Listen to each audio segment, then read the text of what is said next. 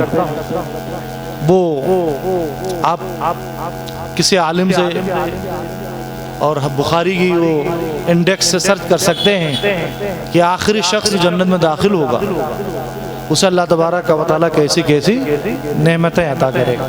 اب یہ بتانا چاہتا ہوں، حل جزاء الاحسان الا الاحسان، احسان کا بدلہ احسان ہے۔ جب ہمارا رب ہم سے اتنی محبت فرماتا تو بندوں کو بھی تو اپنے رب سے محبت کرنی چاہیے کہ نہیں کرنی چاہیے؟ اور محبت صرف نعرے تکبیر سے نہیں ادا ہو جاتی ہے، یہ شہادت گہے الفت میں قدم رکھنا ہے۔ لوگ آسان سمجھتے ہیں مسلمان ہونا۔ تو نمازیں جو ہیں یہ محبت کا تقاضا ہے۔ محبت تقاضا کرتی ہے کہ اپنے معبود کے سامنے عبدیت ادا کر کے تو دیکھو، تم سر جھکاؤ گے اور تمہارا رب تمہیں عرش کے اوپر کے انوار عطا کر دے گا۔ بلکہ امام ربانی مجدد الفسانی فرماتے ہیں کہ جو اللہ نے جو حدیث جبریل میں اللہ کے رسول نے کا احسان یہ ہے کہ اللہ کی ایسی عبادت کرو گویا اللہ کو دیکھ رہے ہو، اللہ کا دیدار ہو رہا ہے، یہ احسان کا پہلا درجہ ہے۔ فرماتے اگر کسی عبادت میں دیدار الہی ہے تو صرف اور صرف نماز ہے۔ نماز ہی ہے جو انسان کو دنیا کی سرحدوں سے نکال کر کے آخرت میں داخل فرما دیتی۔ قرآن پاک کی تلاوت اور ہمارے دلوں میں اللہ کی محبت پیدا کیسے؟ چند چیزیں بتا کے آخر میں میں شیخ کی ضرورت بتا دوں۔ پہلی چیز، آپ اپنے بچوں ہی سے کوشش کریں کہ ان کے دل میں اللہ کی محبت پیدا ہو۔ ہمارے گھروں میں ایکٹر ایکٹریس کی تصویریں، تاج محل کی تصویریں اور جانے کہاں کہاں کتے بلی کی تصویریں لگی ہوتی ہیں۔ ہمارے علماء نے لکھا کہ سینریز میں، پورٹریٹس میں آپ خانہ کعبہ کی تصویر لگائیے، روضہ رسول کی تصویر لگائیے، اولیاء کرام کے مزارات کی تصویر لگائیے۔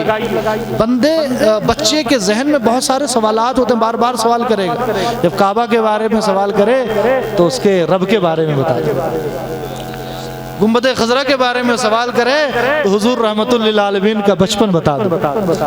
غریب نواز کا مزار دیکھ کر کے جب کہے تو غریب نواز کی قربانیوں کو بتا دو۔